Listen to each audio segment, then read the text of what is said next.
Hello, everybody. Can you all see me? We can see you very well. And you can hear me? We can hear you as well. Oh, wonderful. Okay. So as Doc said, my name is Margaret Under-Okai. I have been working as a migration agent in various organizations, assisting with student visas, protection visas, skilled visas, tourist visas, assisting with clients at the first stage of application right through to reviewing an application at the administrative tribunal.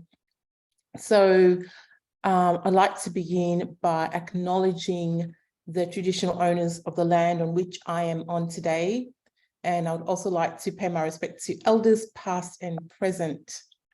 So the acknowledgement of country that I just shared with you is just an opportunity for anyone in Australia to show respect to the traditional owners of the land of Australia.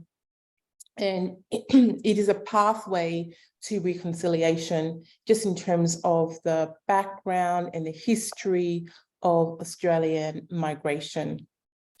So in discussing about Australian migration, often people think about Australian migration just in terms of British migration, but Australia's location will share with you that the Asian countries which are very close to Australia migrated and had fishermen who came to Australia. And then we also had some European discoverers, European, navigators who also made their way to Australia before Australia was formerly known as a British colony with a predominantly British population. And so Australia in the 1900s had a white-only policy that basically excluded other people of races other than European and British descent. And that occurred up until 1973, when there was a policy change, and that policy change focused on encouraging migration from all countries. And so Australia's history is tainted with racial divide and racial oppression. And it's funny because the inhabitants of the land are Black people and have distinct cultures, religion, language, traditions, and just ways of being, very distinct. So when we talk about migration, obviously, there are many reasons why countries decide Margaret, just a minute. Have you shared your screen already? Oh, yes, I am sharing my screen. Can you not see it? Let me find out if the others can see the screen. Can anyone see the screen? No, we can't see it. So Margaret, if you can reshare, can you stop it and reshare? Yeah. Okay, no worries. Thank you.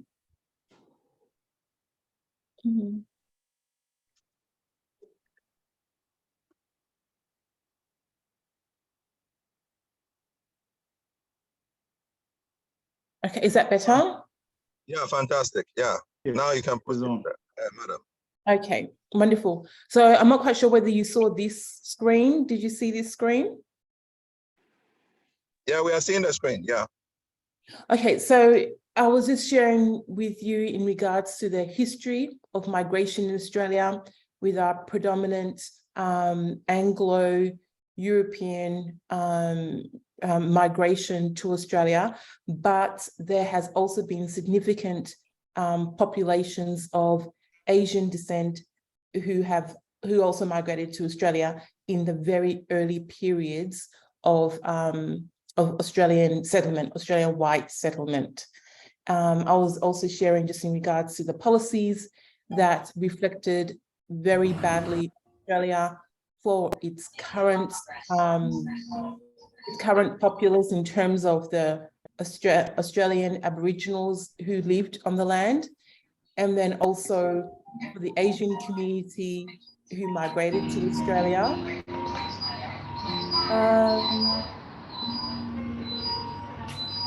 Do you mind muting, please? Thank you. Okay, so, and then once again in 1973, policies were changed to reflect a more multicultural population. So that's the policies that were changed. And then in terms of migration, when we think of migration and the reasons why people move from one country to the next, there is always an agenda in terms of governance and what the goal is for migration. But generally, in all countries, migration occurs due to labor, the need for people in the labor force. And so across the world, there is a decline in birth rate, in fertility rates, in terms of children, in terms of mothers having children. And so this is a significant challenge for many countries and a significant challenge for Australia. So talking about the goals of migration and the reasons why migration occur and the policies that shape migration, skilled migration has been shown to be the fastest way for a more efficient mechanism in terms of addressing temporary shortages across the migration stream. But Australia also recognises that it needs to focus on the current citizens to ensure that they are trained, educated and equipped to take on, some key decision-making professional roles in the labour force. And so, Australia, when it collates legislation and presents it to Parliament, the focus is on retaining key sovereign capabilities. And that is a focus for all countries all around the world. So what we do, Job Ghana provides immigration assistance, specifically with these following visas, but depending upon a consultation with yourselves, if there is a need for us to provide immigration assistance in other areas, then there is a possibility that could also occur. But mainly we're focusing on the temporary work visa, the skilled visa, tourist visa, and the student visas. And the temporary work visa, obviously, that's a temporary visa. The skilled visa can be a temporary or a permanent visa. The tourist visa is a temporary visa. The student visa is also a temporary visa. So in terms of the way the visa system is organized, we have the temporary visa, which allows migrants to come to Australia and have a stay from anywhere between 3 months to 12 months to 3 years if they're on a student visa. And then there are some temporary visas that allow migrants to come to Australia and stay indefinitely in the country. And then apart from the permanent visa, then there's also, moving on to Australian citizenship. So Australia is a land of many opportunities, in that it is a young country, it has a young economy, there is opportunities in the education sector, opportunities in the employment labour sector, opportunities within government, opportunities within social, cultural interactions. There are an innumerable number of opportunities for migrants to enter Australia, to come to Australia and thrive within their skill set, experience, qualifications, and their interests. And Australia labels itself as an egalitarian nation.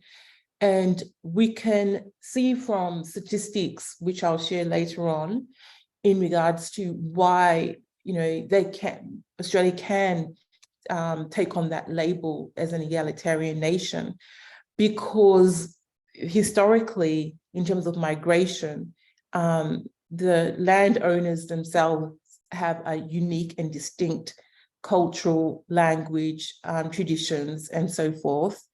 And then the communities, the migrants that have come into the country from other parts of the world have also come in with their own distinct culture, language, and ways of understanding and knowing and being.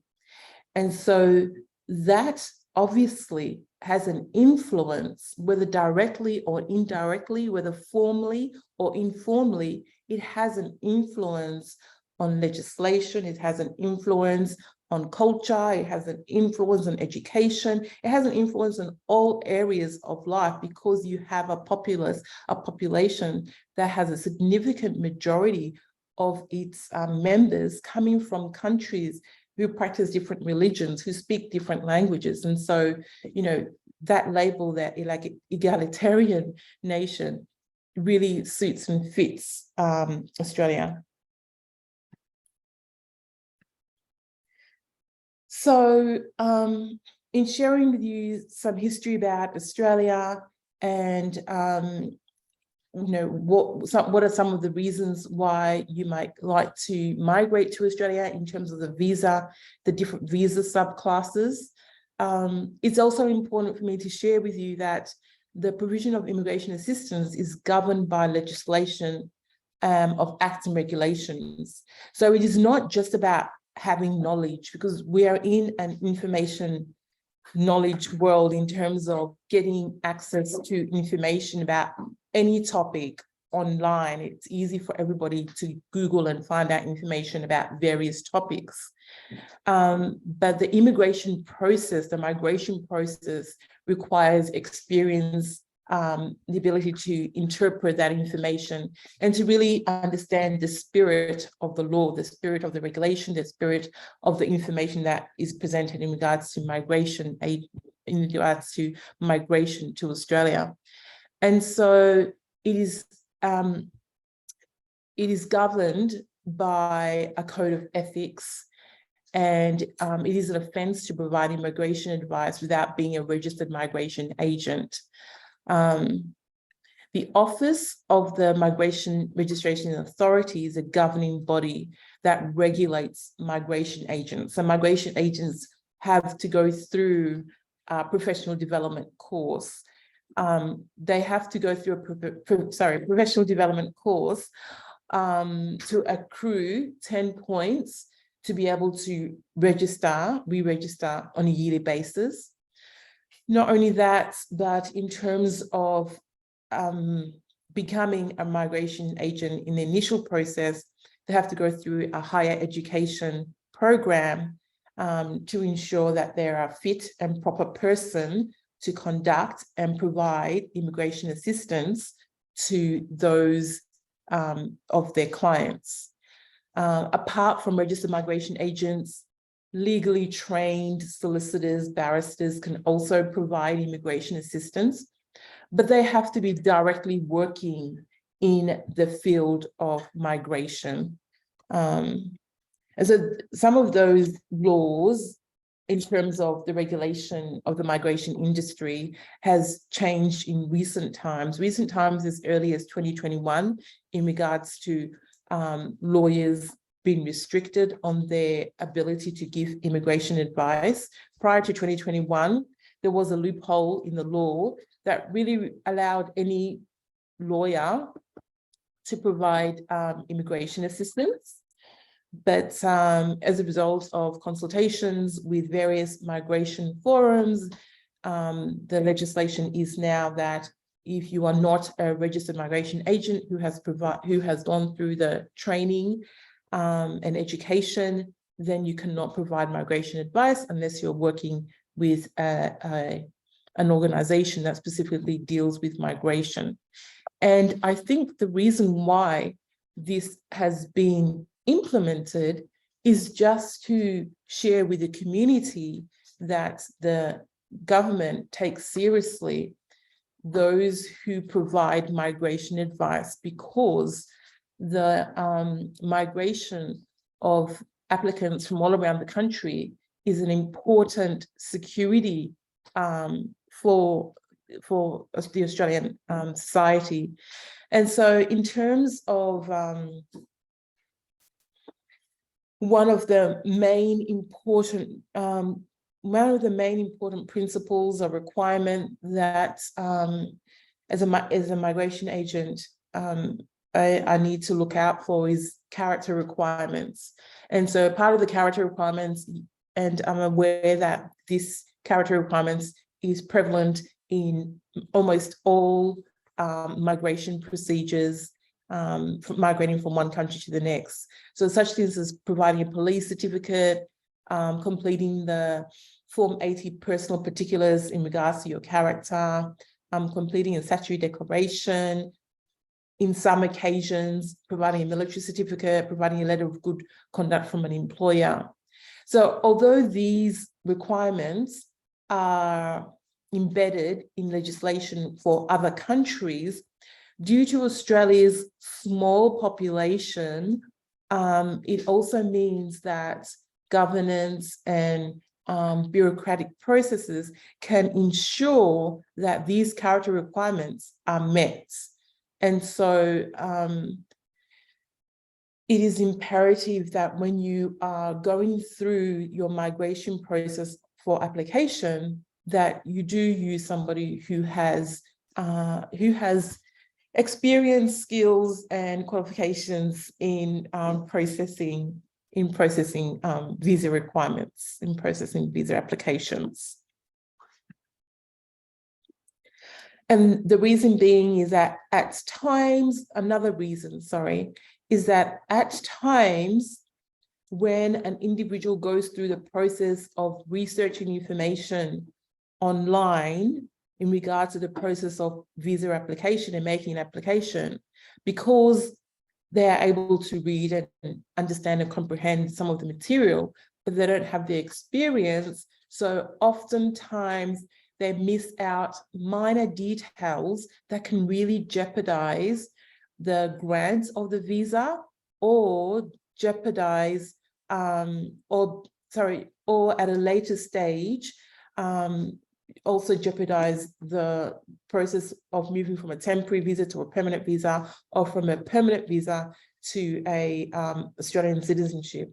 And so such things as further documentation, outdated documentation, outstanding documentation, false documentation, all of these 4 factors can really make it very challenging for families who are already going through the stress, anxiety of coming to another country and navigating that country, and then to have a minor detail that they missed ruin the whole experience of what would have been a very successful visa application.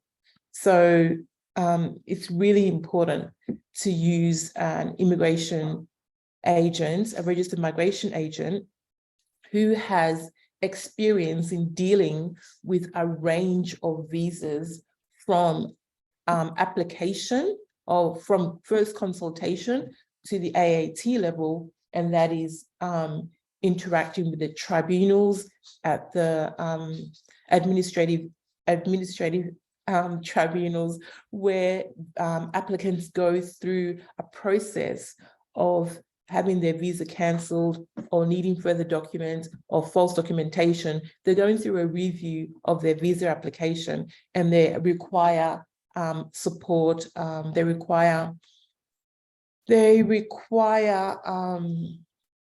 oh my Lord, my words has just left me, representation. They require representation. And when you get to that level, your stress level is very high.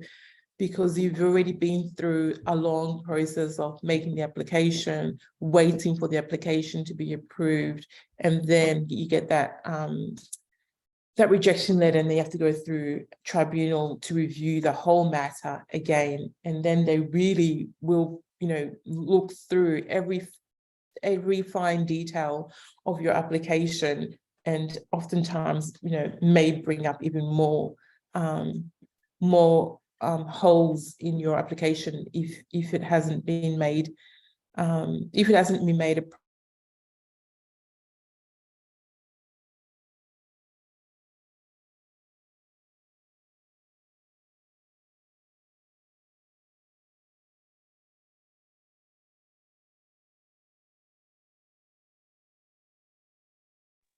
Margaret, are you there?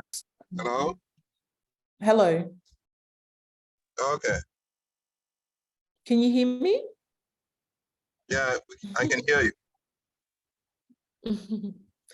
Okay, so what I was saying was that in my experience working within the different areas, from just consulting to completing applications to reviewing applications, providing further documentations, to working at an AAT level, my experience has taught me that it's important from the get-go, from to ensure that you have met all the right requirements. And the only way to know that is by ensuring that all the schedules in the visa regulations have been met. That is very important first point in terms of the process of applying for a visa.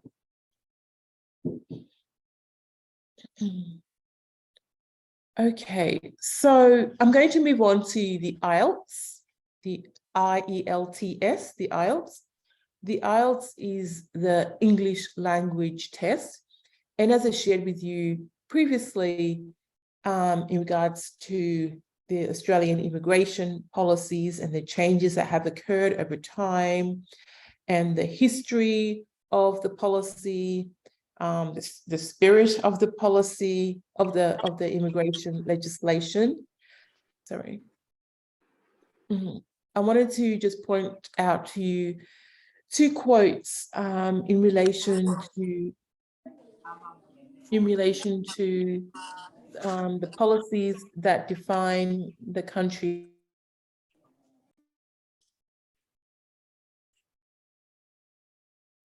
May still, the English language test may still be a requirement to be met for the skilled stream visa and the student visa.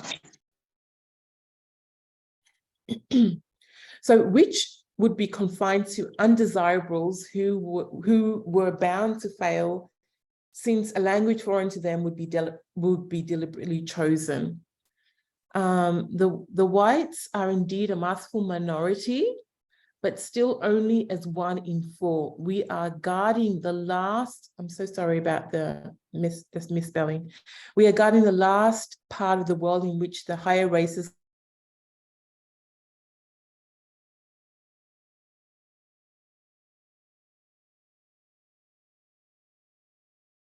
to how the English language test came about and why, you know, obviously it's still here.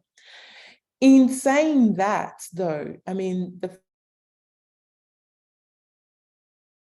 the whole purpose of the English language test to put a barrier, a challenge for those who are not of English descent, to state that this is a foreign language and the chances of you passing this language is from zero, you know, from zero to nil, or from very highly unlikely.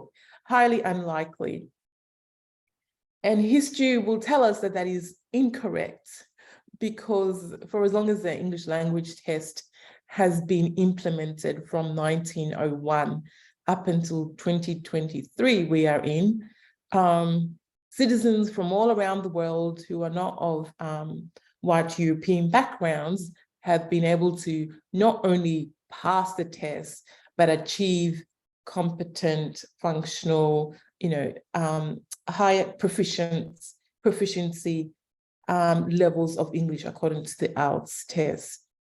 And so I know that the IELTS test may come as a barrier, a challenge to some applicants in terms of applying for visa, but as education agents, I would encourage you to share with your clients that this language test, this IELTS test, yes, it may be a challenge, yes, it may be very unnecessary, but it's just another requirement that is similar to the medical test, similar to the providing information about your qualifications, similar to providing information in regards to your skills assessment. It's all with the same vein, it's all with the same spirit. And so don't view or value the IELTS test as any higher than if you were going to take a medical test. The spirit of the policy, the spirit of the regulation is the same.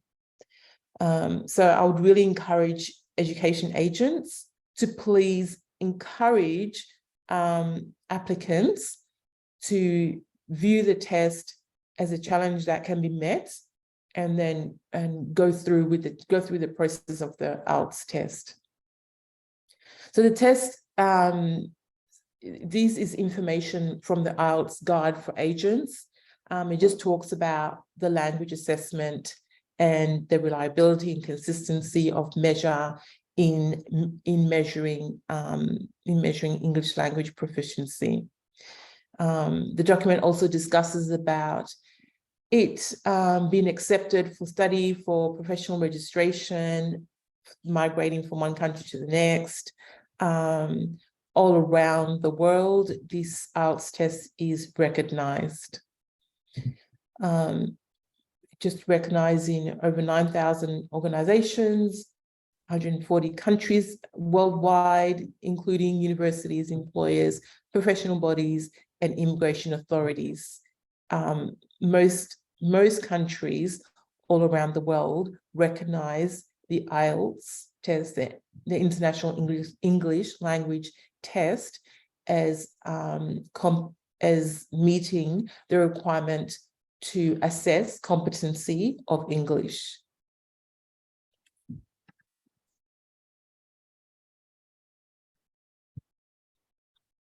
So the IELTS test can be used for a range of professional registration bodies, that's including areas in accounting, engineering, teaching, law, medicine, and nursing.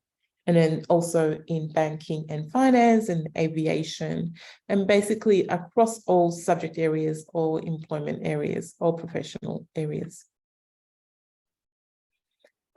When completing the IELTS test, we're focusing on the academic as opposed to the general training.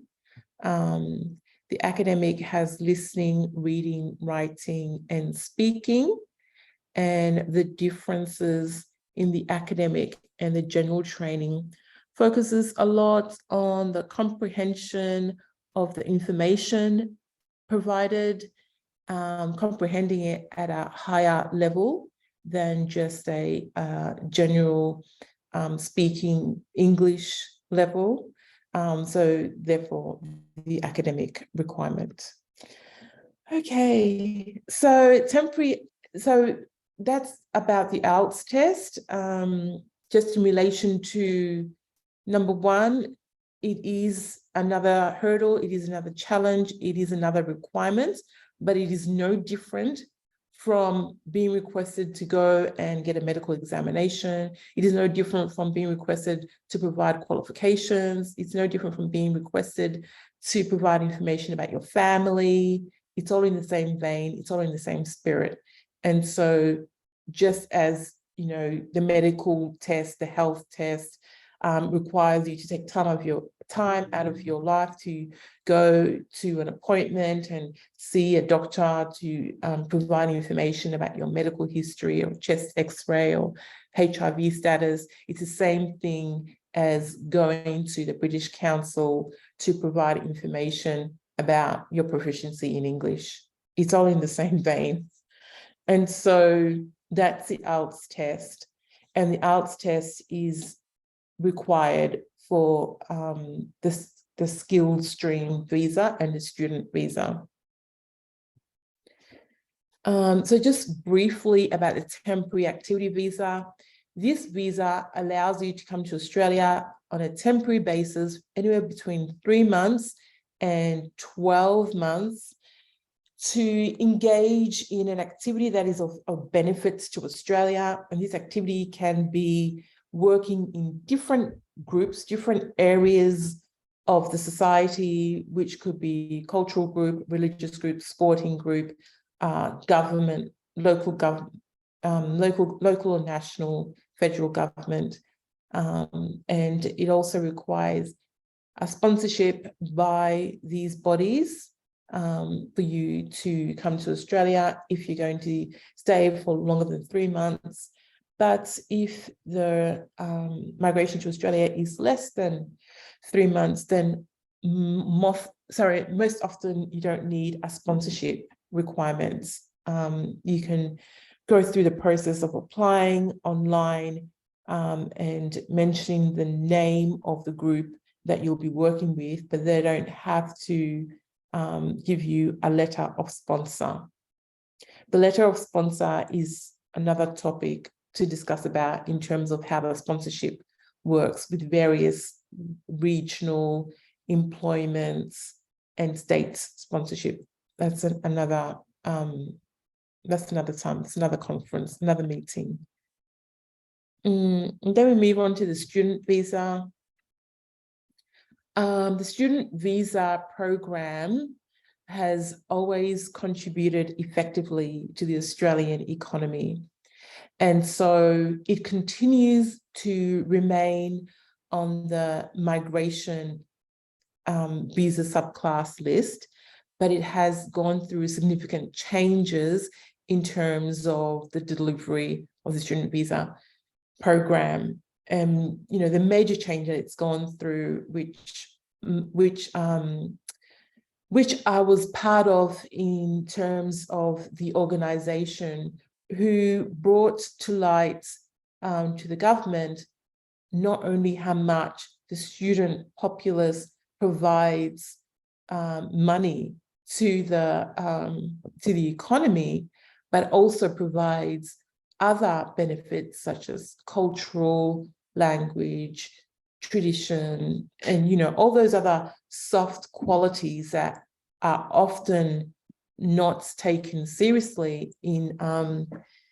supporting a country, a society, an economy. And so the major hurdle that occurred was the amalgamation of the visas. Prior to 2012, there were 5 subclasses of visas, and specifically for student visas. Those were amalgamated to have just one subclass, which is called the student visa.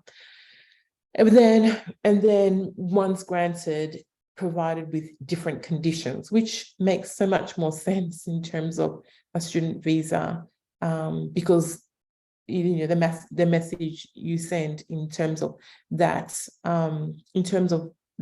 way of organizing the subclass, the student visas, is that all students are valuable to Australia, whether you are a student in secondary school or a higher education PhD student.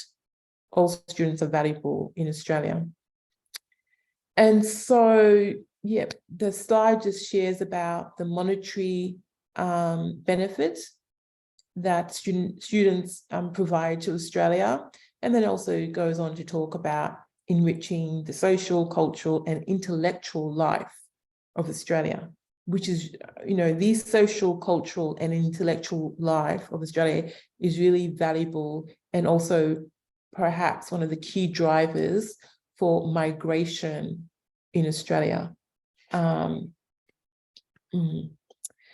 So the main objectives and principles of the program is to strengthen economic, social, and cultural interest, promote goodwill and international understanding of Australia, to develop bilateral relations with other countries, obviously not result in financial or social costs to the community, and must not conflict with migration program objectives.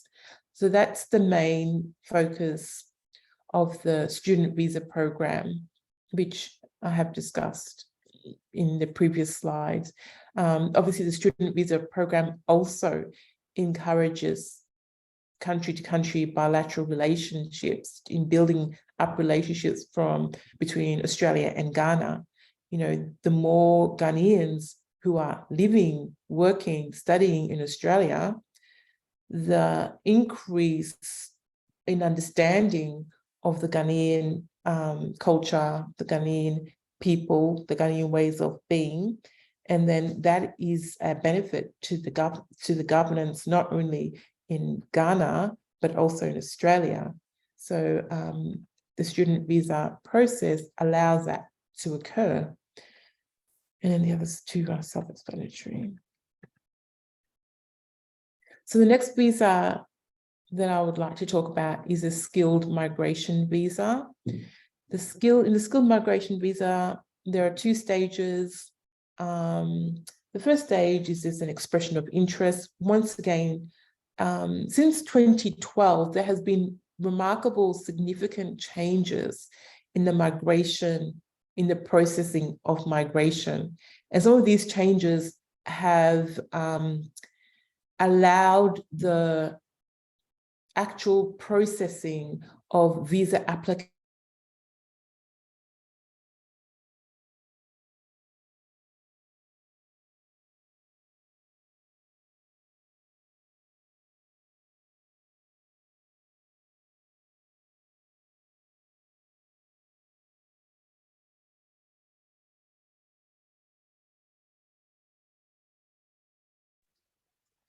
Hello, Margaret. in other. Yeah. Are you there? Yes. Oh, okay. Did my internet go off? I think maybe it's from my end. So proceed. Okay. Okay. So Please, audience, can you hear Margaret? I can see some questions in the chat. We'll attend to you when she's done. Can you all hear me? Yes, we can hear you now. Okay, thank you, Frank. I can hear you. Thank you. Okay, wonderful. Okay, so the skilled migration process has gone through major changes, and those major changes have been put in place to ensure that the skilled migration visa program is streamlined. It's convenient, it's efficient, it is transparent, and it is fair for all applicants. That's the whole purpose of the changes with the skilled migration visa. So there are two stages. The first stage requires an expression of interest, and that expression of interest is requesting you to provide information about your occupation and whether you meet the 65 points test. And the 65 points test is testing things like, you know, your qualification, your experience, your age, your health, the occupation. I think I've said the occupation, and the occupation as well. So that is sent to the Department of Home Affairs as an expression of interest. They review that information, and if you are successful with your expression of interest, they will send you an invitation. And the invitation is when you gather all your documentations in terms of your medicals, providing information about your family, and then all the information that you have provided to them in the expression of interest. So, you know, in effect, it really is kind of repeating itself, but if if you saw how the migration process in terms of skilled migration was before, this is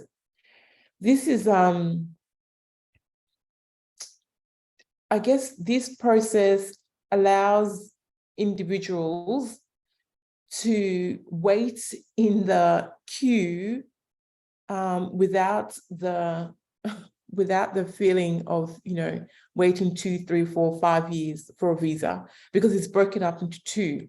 And so the first part is that you're expressing your interest to apply for the skilled migration visa. And the second part is that you have been invited to apply, so now you can apply. So the whole process can take up to 5 years, which is what, which is how it used to be like. It used to take around 5, 3, 4 years for the skilled migration visas to be granted. And so, it's a way of moving things around to make it more streamlined. Okay, documents, personal. So the second stage requires you to gather all the documents in terms of your qualifications, your personal details, health details, any further information that you would like to provide to the department in regards to why you'll be a benefit to Australia.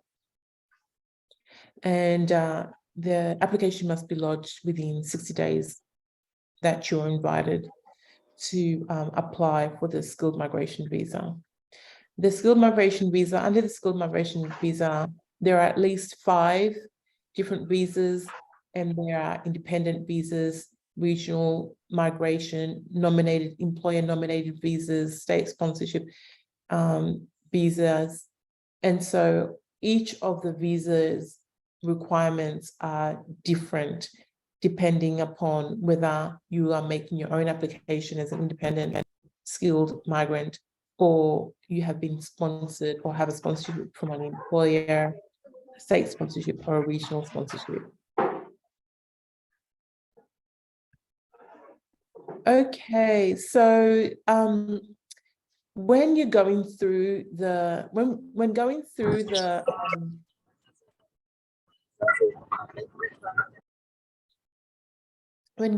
through the expression of interest, excuse me, just 1 second, please.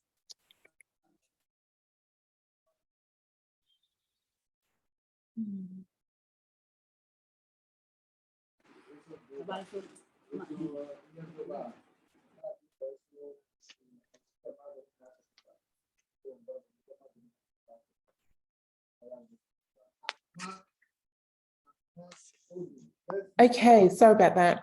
So when going through the process, apart from the English language test, there's another hurdle that applicants who are applying for a visa to come to Australia feel this is also another great challenge, and that is having your qualifications assessed by an assessing authority in Australia. And so whether you are a teacher, a doctor, a nurse, an accountant, a pilot, whatever area of profession that you have qualified in, you need to find the assessing authority and have them review all your documentation in terms of the school that you went to, excuse me.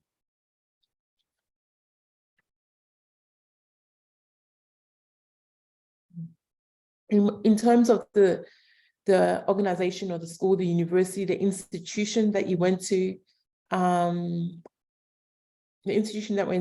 how long the course was for, what the syllabus was, and you have to present all this information to the assessing authority, and then they will assess your qualifications to see whether it meets the standards of the Australian assessing authority.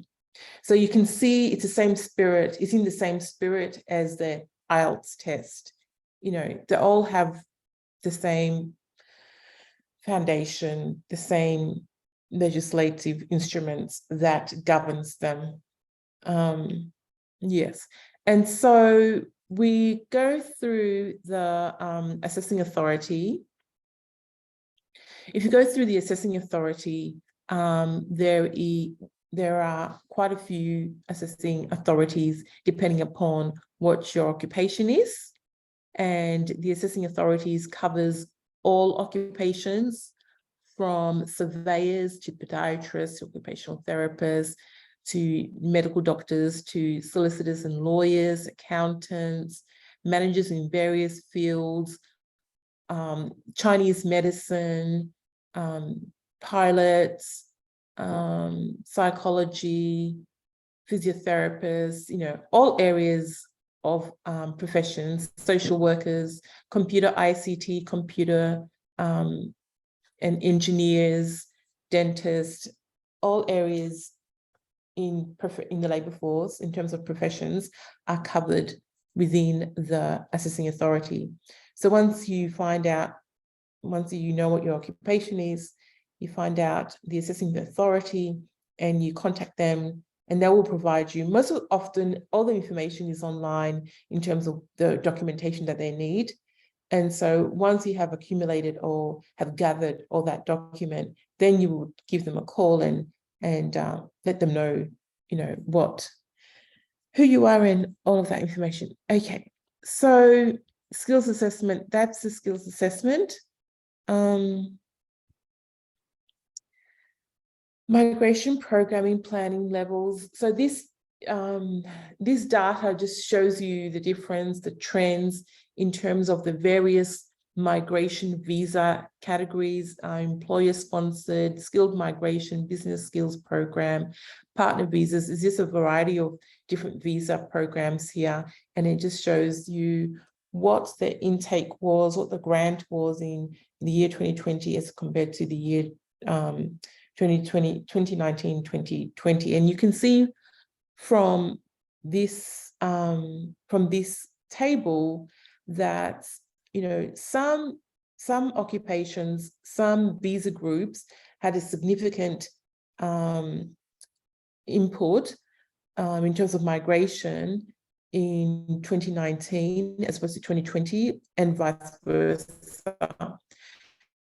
So we can see the employer-sponsored permanent provisional and provisional 186, 187, 494 was 39,000 in 2019 to 2020, and then the year after 2020-21 at 22,000. So, you know, 10,000, 17,000 more. That's significant. And then you have the partner visas. The partner visas, 2020, 2021, 72,300, 2019, 2020 at 39,799. Obviously, you know, this information, particularly this information, would be clouded by COVID, because COVID occurred in this time. And so the significant decrease or increase, we can safely assume that, you know, COVID had a significant part to play in terms of the numbers. And then if you look at some of the lower numbers, other family visas still remain around the same, wasn't affected at all. And then, you know, significant difference, global talent program. So in sharing with you, you know, specifically about global talent program, another reason why it's important to use a registered migration agent is because at times an education agent or another professional who deals with migration may suggest that, oh, this particular visa is for you, or this particular visa is for you, without having without having an understanding of the whole of the visa program. And so may advise you incorrectly or inaccurately, because you may have been able to be granted more readily granted a visa on a different subclass, had you known more information about the different subclasses. So that's, one of the reasons why it's important to use an experienced migration agent. Okay, so in terms of the migration program,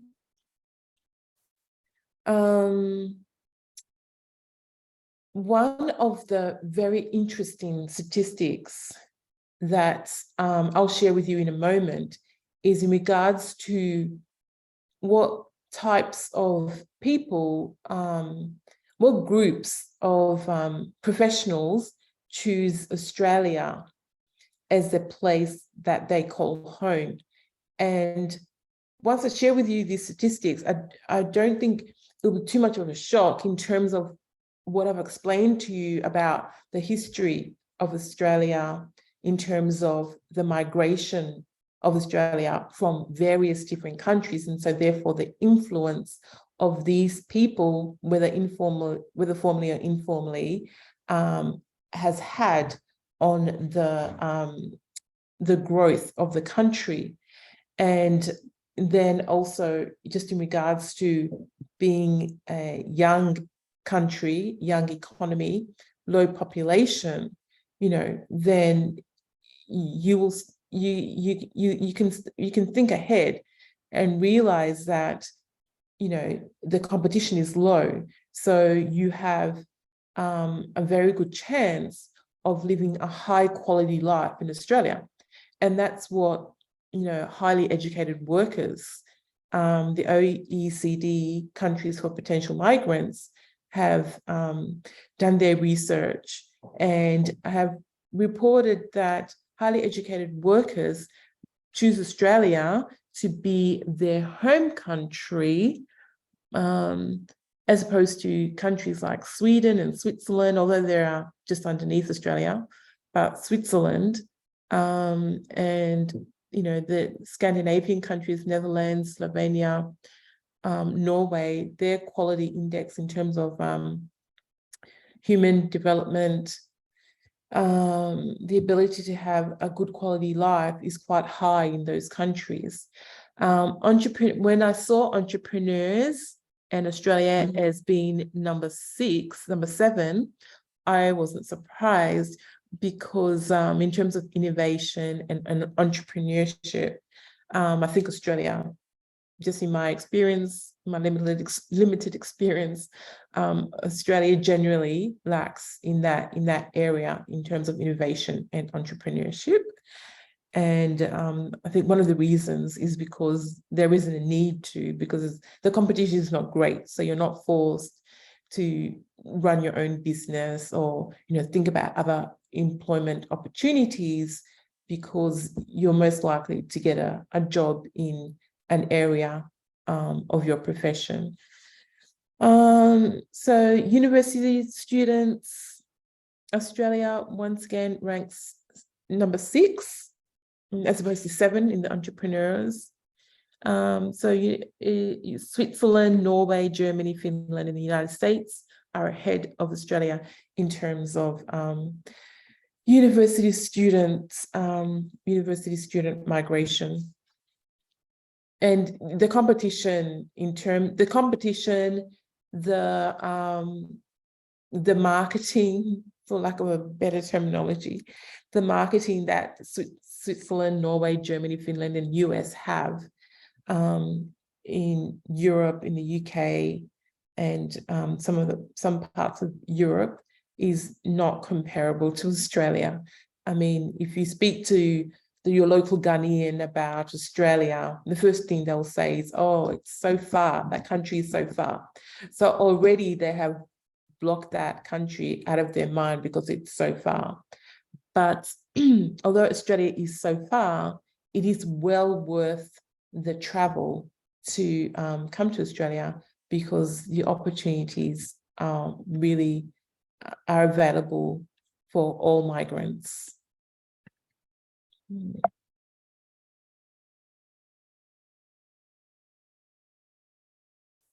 that is the end of my presentation. But before I stop, I just wanted to share with you some more statistics just in regards to industry and labor markets and which areas Australia is looking for workers in. So this table just shows you the industries and then the various states and territories. So we have Margaret, can you project it? Can you project it? It looks if you can project put it on slide mode. No worries. Slide view, yeah.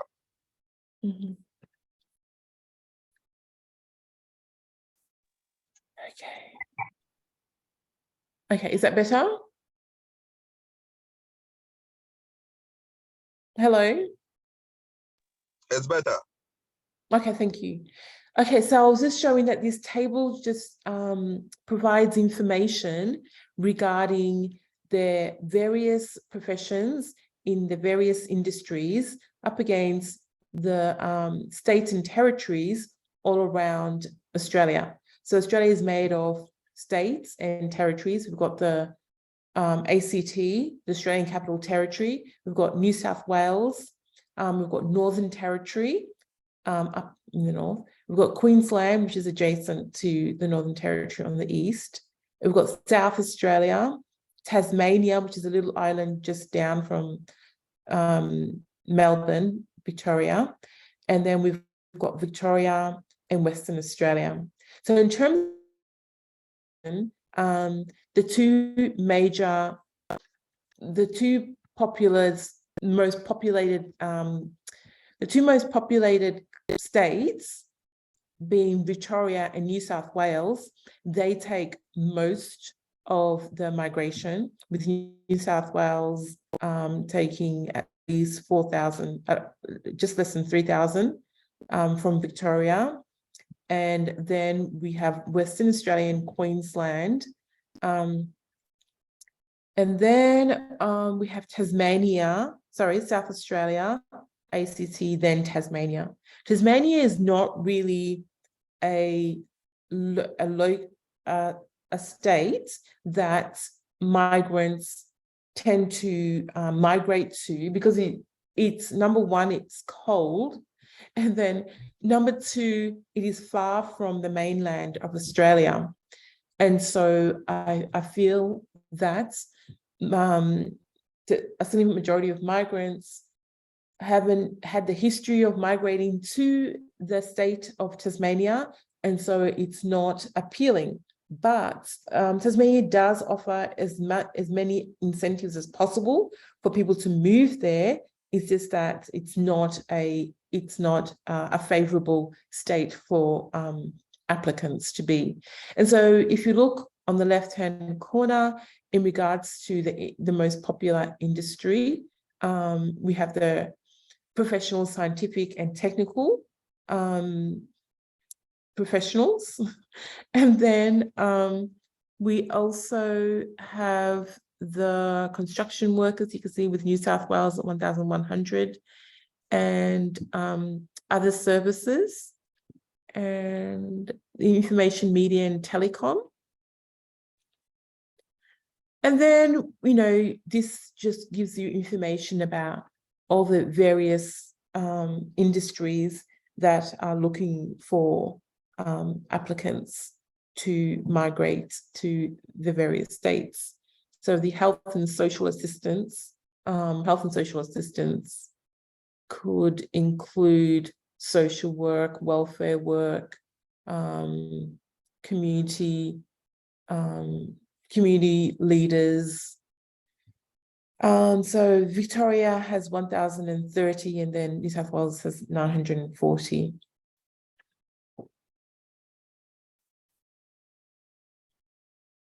This, I just shared with you some information. So I'm just going back to the table. So I hope that this table just gives you an overview of the various states and an overview of the industries that are in demand according to each state. I hope that's clear. So the character requirements for visas, I shared with you the importance of meeting the character requirement. The character requirement is relevant, not just in your temporary visa, it's relevant in your permanent visa, and also relevant as an moving from permanent visa to Australian citizenship. All the information regarding your visa application process is maintained by the Department of Home Affairs, and they use all that information to move you from temporary to permanent to Australian citizenship.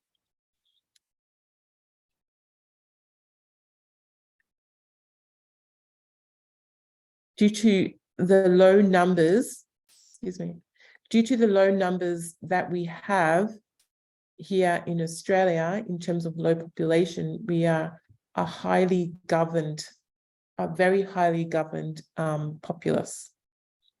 So the economic and human development indicators, here's just another table that compares, the countries of migration. And as you can see from the countries of migration, that's China, India, United Kingdom, Philippines, Vietnam, United States, Nepal, Hong Kong, Pakistan, Thailand, Indonesia, Iraq, Myanmar, and Afghanistan. It shares with you information about the literacy levels. So someone coming from China, the Australian government has information that people coming from China, the adult literacy level is at 96.8%. As opposed to somebody coming from Afghanistan, their literacy level is at 43%. But in saying that, if you look at the country information as to the 10 most populous countries, Afghanistan is also listed as within the 10 countries who migrate, who have a high population in Australia. My words are getting mixed up. Who have come from and are highly represented in Australia. Thank you very much. Okay, so from there we can see that although Afghanistan, which is listed as 43% in adult literacy, it is included in the top 10 for migration. So just think about that in terms of, the real importance of the English language test. Anyway, let's move on. So fertility rates, children per family, and then we have fertility rates looking down the league. We've got Afghanistan at 4.6 children per female, 4.6 children per female. Okay, so the GDP per capita, Australia 55, life expectancy. We have life expectancy at birth, which is 83.4 for Australia. Mean years of schooling, we have United States at 13.4, Human Development Index. We have Australia at 0.944, median age is 37, 18 for Afghanistan, we have 40 for Thailand, and United Kingdom, 44 for Hong Kong. And then the population in the millions, 25.7. This data is from December 2021. It was released, but the report is 2020. So, and then it talks about population and population growth. We have India's population growth, but Pakistan has the highest population growth. Okay.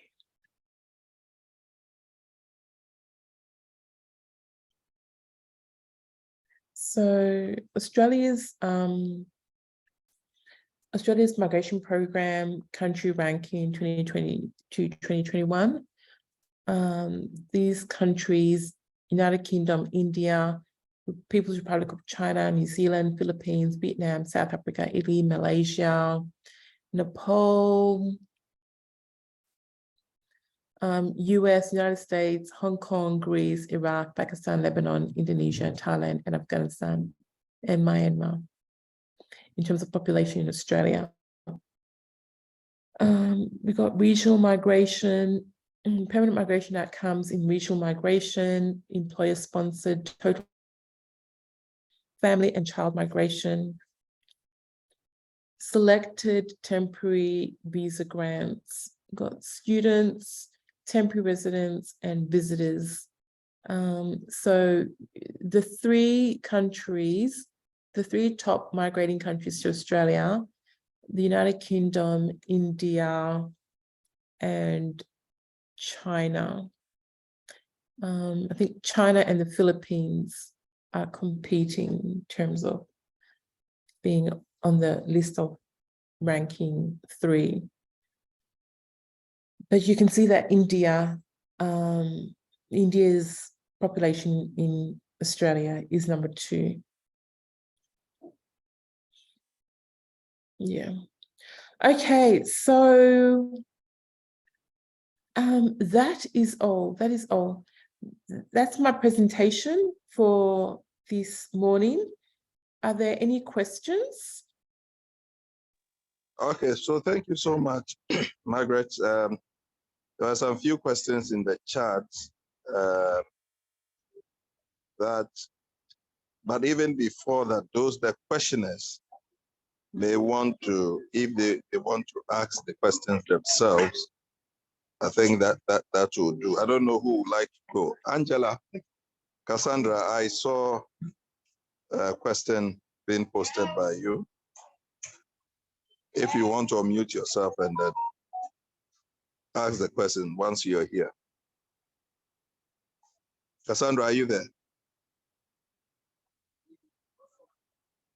Okay. Other than that, anyone who has a question can ask.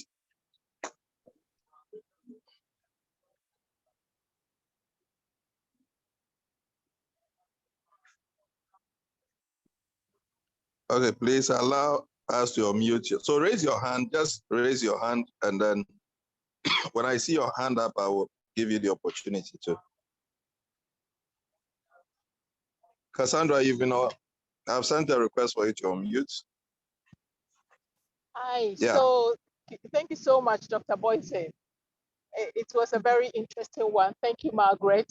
So I was asking about the IELTS, but it's been answered as to if there is a link that one can actually use to access. Hi. Yes, Can you hear it's been me? answered. Yeah. Yes, it's been answered. Thank you so much for that. You're welcome. Yes, so with the IELTS test, there is a link, and it's just through the British Council, and the British Council, but also even just on the internet, there's quite a few information in regards to practicing for the test, taking the test, and some of the questions that might arise in the test. But the British Council is the organization that that has been, oh my goodness, that allows individuals to take the test.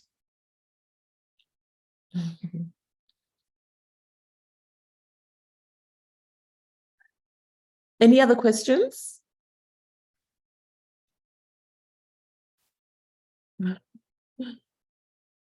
Under what conditions can one be exempted from writing the IELTS test?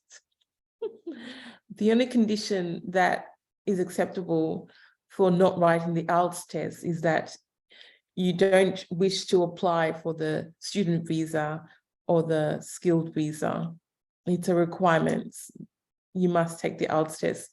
There are other tests that you can take, the TOEFL test, and I think there are 2 others that you can take. but the IELTS test is the most common, the most recognized test that Australia uses in terms of its migration program. Can somebody unmute the participants so that they can respond or ask a question? I've done that. Go ahead. Good morning, Margaret. Good morning. Is for the talent, the chart you showed, how do one get the talent visa if someone doesn't want to do skill set? What conditions will be approved for someone to get the talent visa? Okay, so I'll just give you a brief of the global talent visa. The global talent visa is really for outstanding individuals in academia, outstanding individuals in their area of work. And so there is also an assessment that is linked to what the criteria are for what an outstanding individual is. So it is a high, it has a lot of requirements, and the possibilities of being granted that visa, if you're not a world class, if you're not world class in your field of profession, then you won't be granted the visa. So the Global Talent Visa is targeting individuals who are achieving at a world-class standard.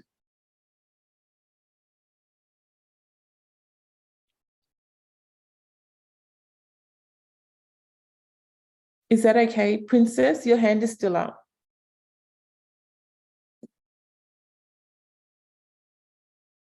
Yes, Princess.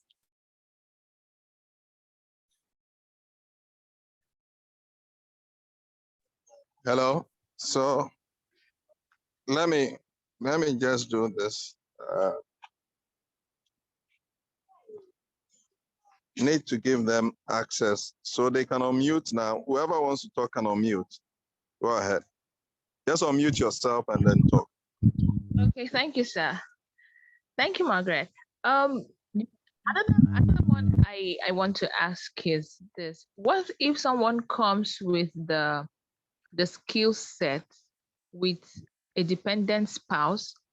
Does can the spouse get work permit in Australia? Yes. So if you arrive to Australia with on a skilled visa, then your spouse also has work rights as well. There are plenty of examples of migration where a husband arrives to Australia or the wife arrives to Australia and sets up themselves in terms of starting work and finding accommodation and all those, settlement processes, and then brings their spouse, whether it's their husband or their wife, and their children. So yes, it is possible for the spouse to come on the same visa as the main applicants and then find work. That is a possibility. Okay, thank you. Another one I want to ask is this: can someone sorry, I'm mixing my words. Can someone who wants to come, how is the character assessed?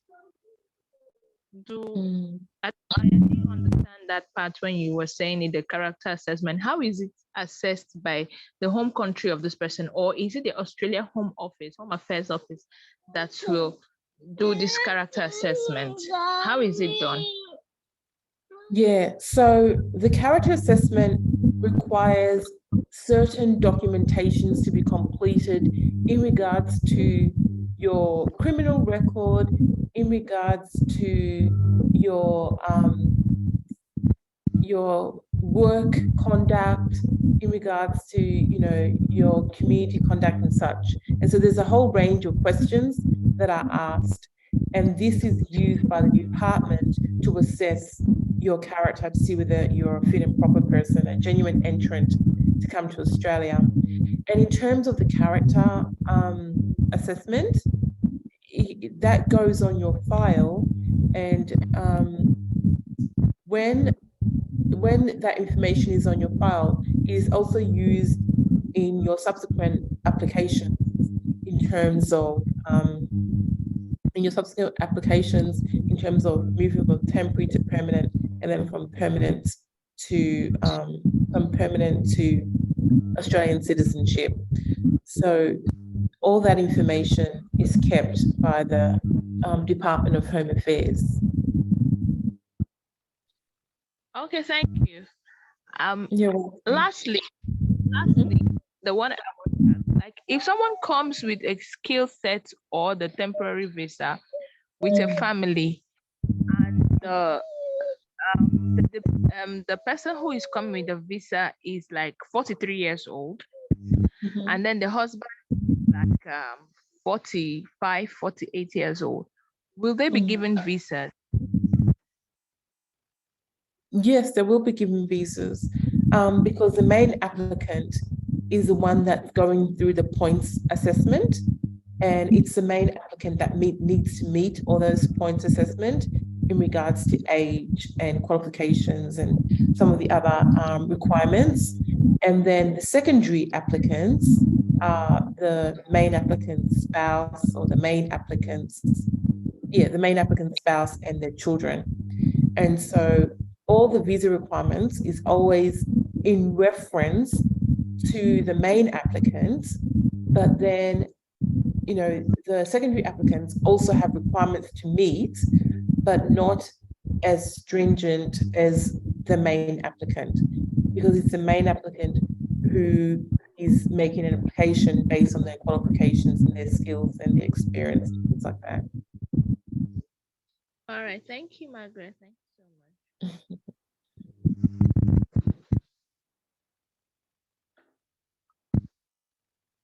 Hello. Hello. Yeah, so a quick question. Can partners, like, you know, a man and wife, apply as separate main applicants? Is it possible? Yes, it's very possible for applicants to make two different applications. You know, somebody can make an application for a student visa application, and the other one can make a visa for a independent skilled visa application. And then whoever gets granted first then moves forward with that, with their process to migrate to Australia. But generally, in the consultation, one-on-one consultation that I would have with you, I would review both your husband's information and your information, and based on the review, I would advise you that this applicant would most likely be granted this visa. And so I would encourage you to go through the application process for this applicant, as opposed to making two visa applications at the same time. Because look, if you're going to be, I mean, the migration program, although it is quite complex and detailed, in terms of the grants of a visa, if you are meeting, you either meet them or you don't meet them. There's no in between. It's the immigration program is very black and white. And so if you have ticked all the boxes, it may take a while for the visa to be granted. But generally, if you meet all the requirements, then the law says that you need to be granted a visa. And that's part of the process in terms of the skilled migration stream, where they have the two stages, the first stage being the expression of interest, and the second stage being the invitation. It's just really one stage. It's just that they're allowing for time, really, if you really think about it, I mean, there are other ways to look at it, but at the end of the day, the expression of interest and the invitation to apply is going to the same Department of Home Affairs. And so really all what's happening is that they're allowing for time. And that's the main challenge. The greatest challenge of the migration program is time, because it's like you're putting your life online and you're waiting for the department to get back to you regarding your documentation. Will they ask for further documentation? Has a documentation gone out of date? Do I need to go get a medical certificate from a country that I only visited for 2 days? It's more about the stress of what information are they going to ask for. And so if you can cut that out and ensure that you have given them all the information, every information that they require, you give them over an abundance, then they shouldn't. And then you also make sure that it's within the dates. The date is so important. It's not out of date. Then really all they're doing is just marking time. We're just waiting for them to grant you the visa, whether it's 1 year, 2 years, or 3 years. It's in a nutshell, that is the focus, that is the compass of the whole migration program. Any other questions?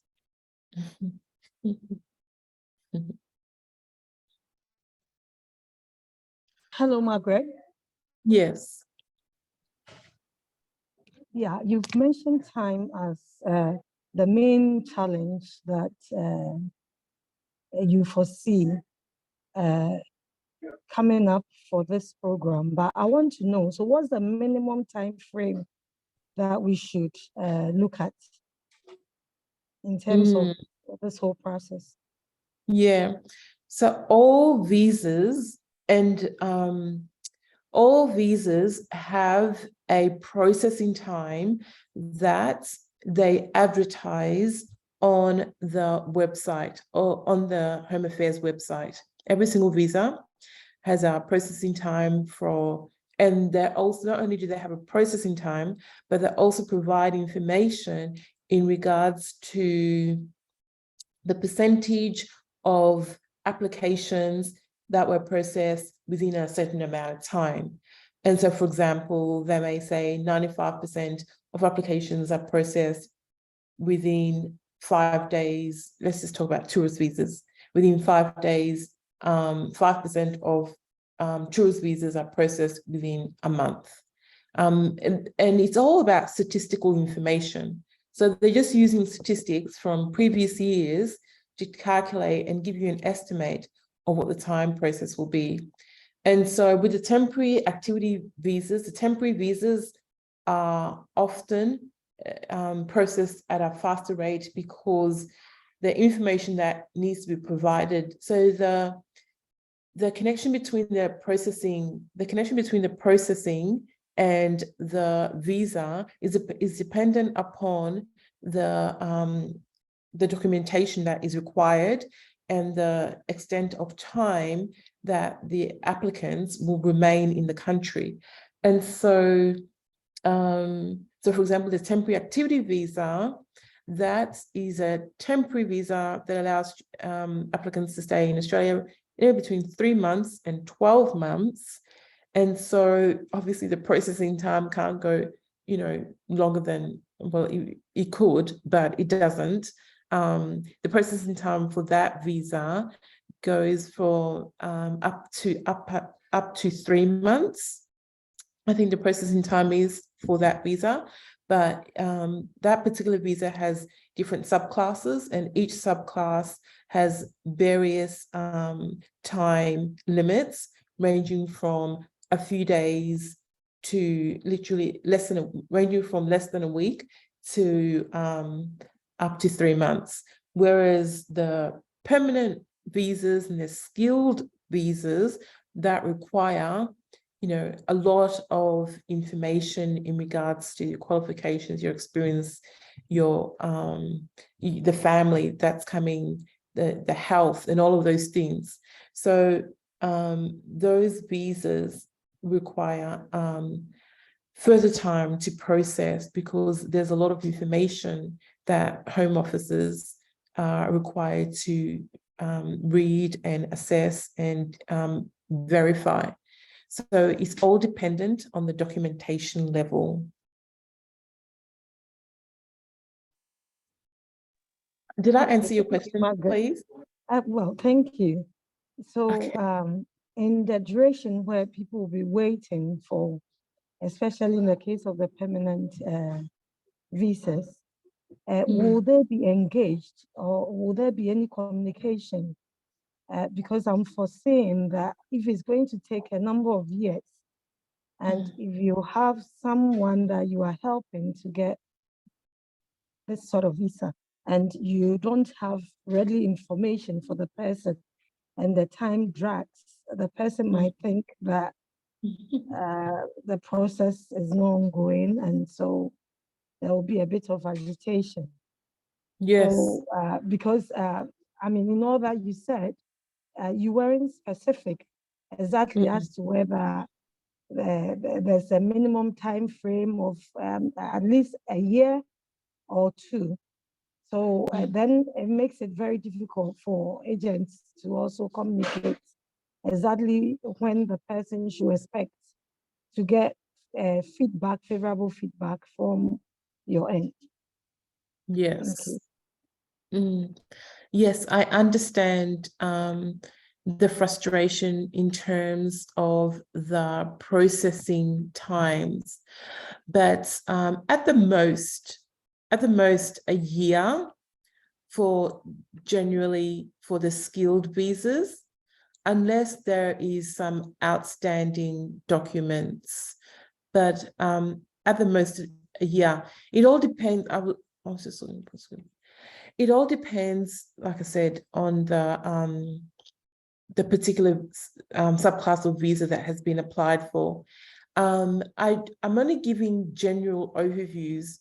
The reason why I'm giving general overviews is because each applicant is treated as an individual, and so what the information I give, you can't use it for all applicants, because somebody may enter Australia and it may take 2 months for their visa to be processed, and then arrive in Australia within 1 month, and then move from temporary to permanent to an Australian citizenship within 5 years, 10 years, within 6 years, and somebody else can take 10 years to go through that process.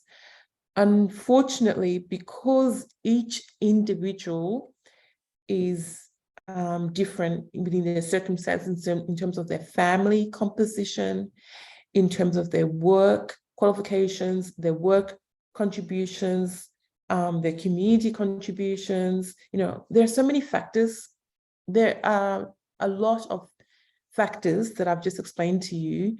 I've just outlined some of them that go into a Home Affairs officer making a decision in regards to granting or rejecting a visa. And so, I don't give specific answers because I'm aware that each applicant is an individual, and I don't want agents to share with clients information that's not accurate, because that causes even more harm. If you tell an applicant that the visa is going to be processed within 3 months and then it takes 1 year, that's even more dangerous, I feel. But I just want to quickly share with you again just the processing times, just an example of processing times, if that's okay.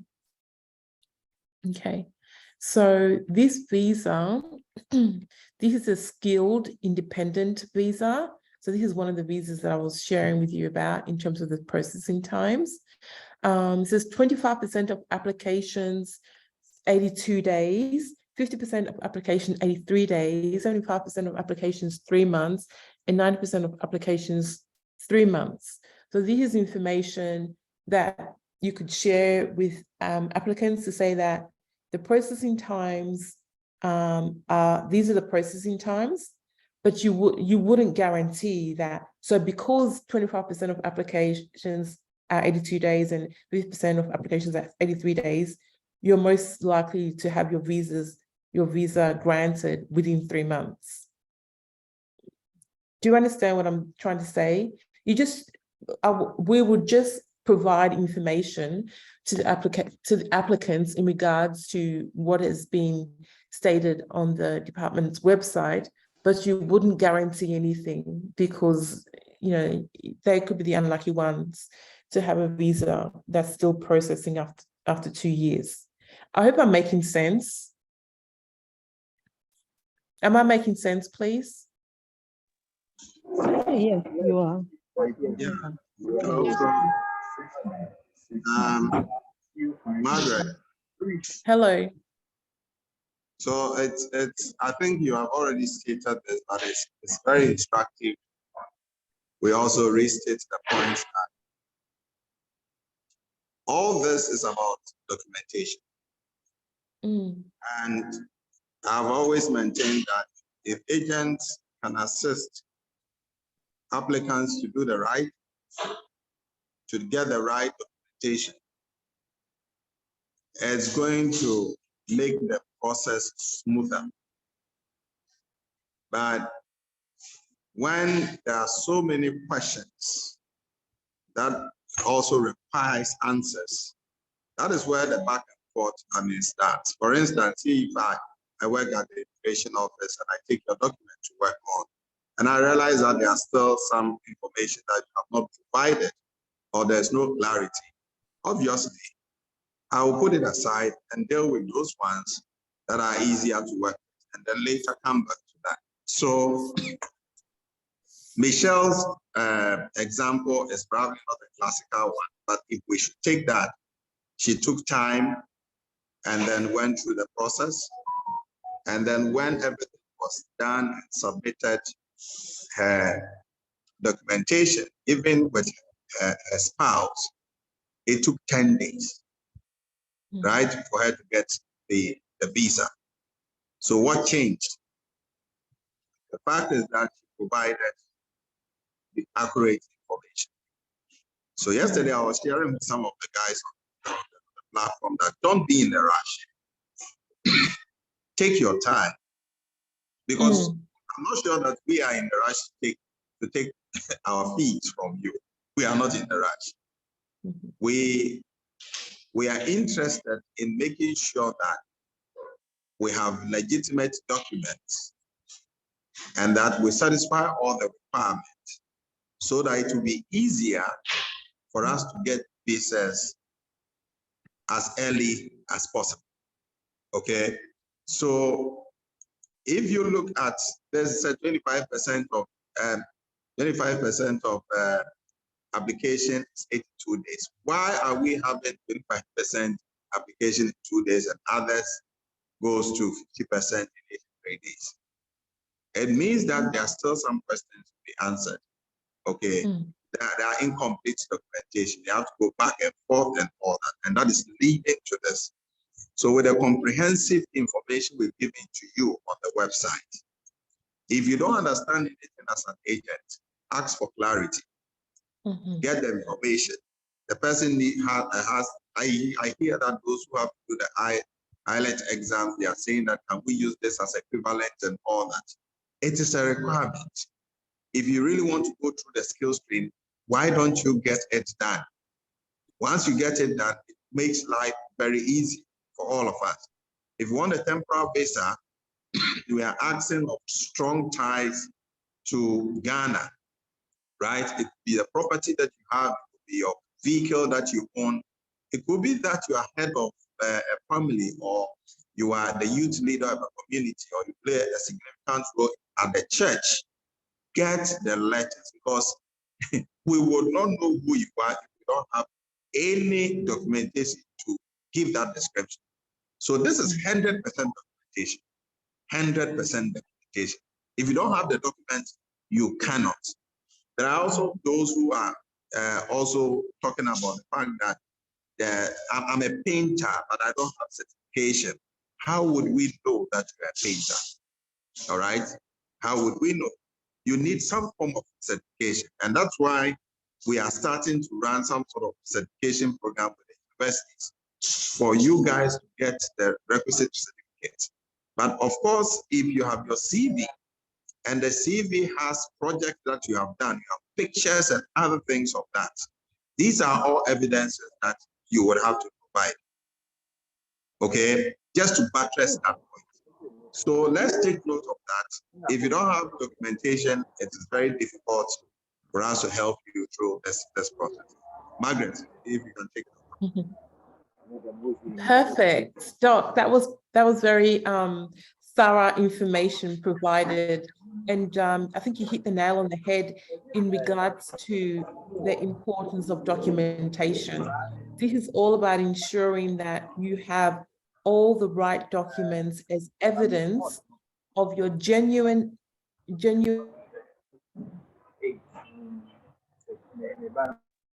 Hello. So this is just all about providing evidence that you are a genuine entrant to Australia. So as agents, you know, the Department of Immigration the Department of Home Affairs has a lot of information. It can be bombarding. It can bombard you, but I would recommend if you picked a visa, like the tourist visa. Let me just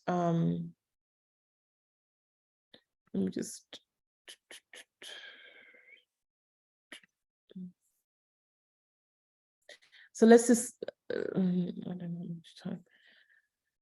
Okay.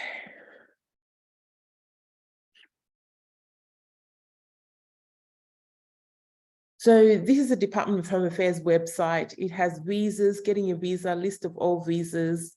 So you click list of all visas, and then, you know, it shows you all the visas that are available. And I think my internet is not doing very, oh, here we go. All the visas that are available. Let's just pick the visitor. Let's go with a visitor visa.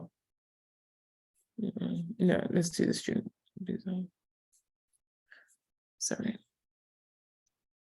The skilled independent visa. So all the visas are listed there. So the Department of Home Affairs has really improved the information that it provides on its website. Because if you're looking for information in regards to migration to Australia, there is an abundance of information on the internet from various organizations, whether they're registered migration agents or education agents or travel agents or lawyers or others. There's so much information, but how do you know that the information that you're processing, the information that you're getting is accurate? The only way you know that is obviously compare it. One way is compare it to the Department of Home Affairs website, but the other way is, you know, you've been through the migration education program and have developed the knowledge and the understanding of what the migration program is all about. So the skilled independent visa, I wanted to show you about the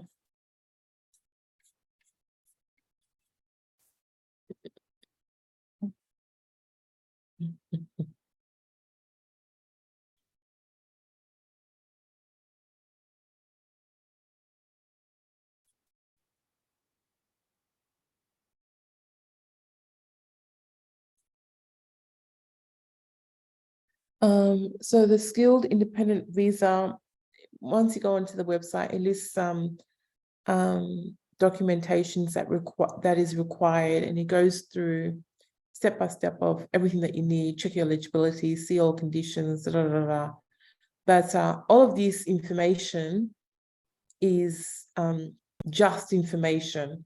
If you haven't been through processing visas, then you're just ticking boxes, and maybe you may miss an important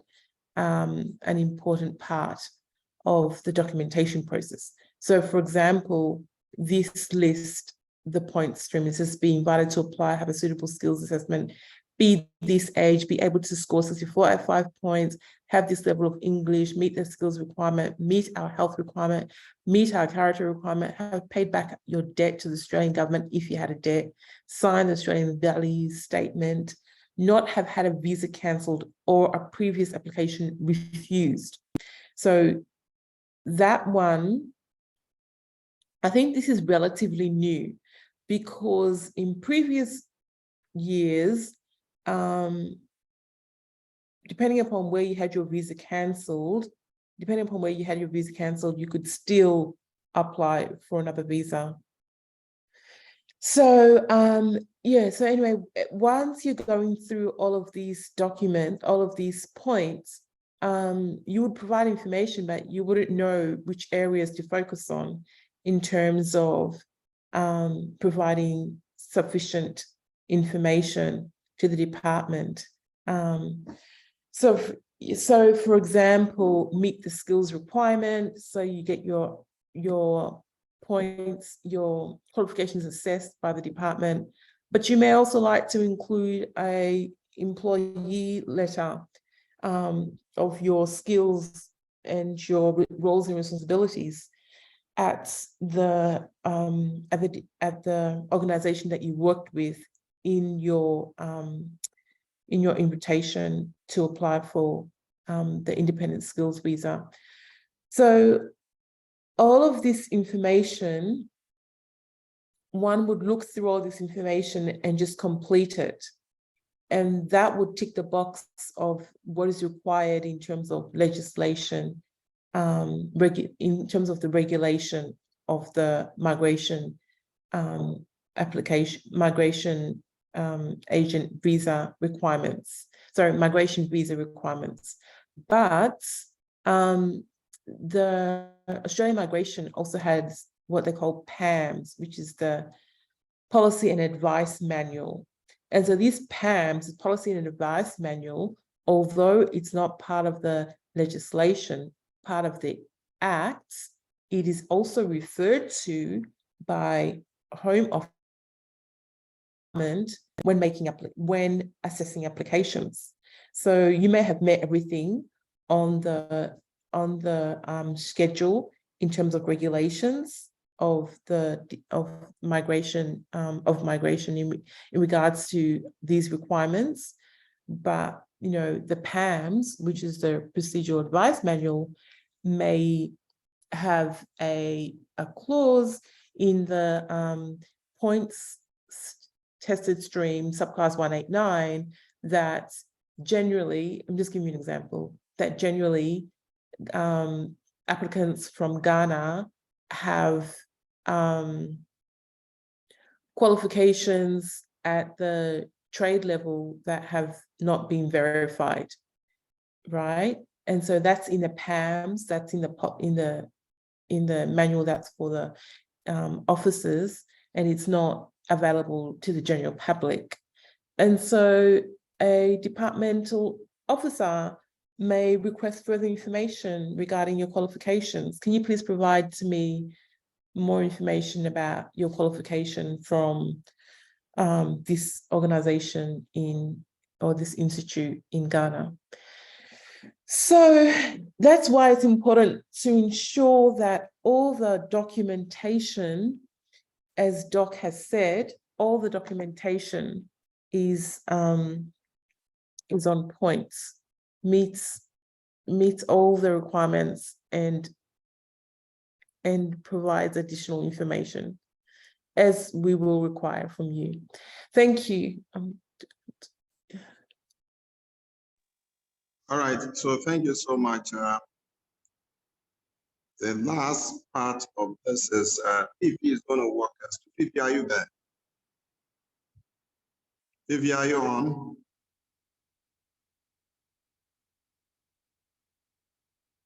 Oh, okay. That is open. Hello. Fifi is in transit. Oh, it's in transit. Okay, that's fine. We'll do that, in a recorded, video. And it's going to take us through how the process looks like when you are registering on the online portal. So all that Margaret said, Margaret, thank you very much. We have put everything online. We are sure that if you're able to provide adequately the information we have online, it should be able to settle the matter. If we need to come back to you for additional information, do so. But I want to thank you for your time. For those who still want to be agents, I've provided a couple of information on the email address you will have to send a mail to.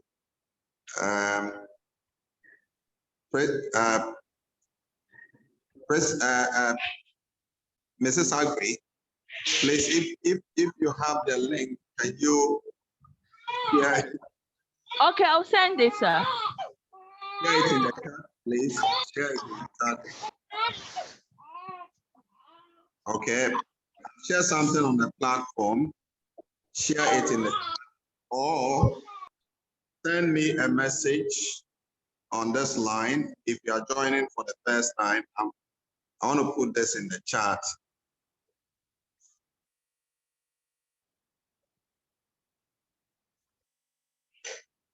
There are some of the agents who are already registered, like Hajia and also Mrs. Agri, who are already registered. If you have not, send me a message. I'll send you the procedure so that once we are done, this is the last job fair for agents. We've done the second part for maybe half of the year.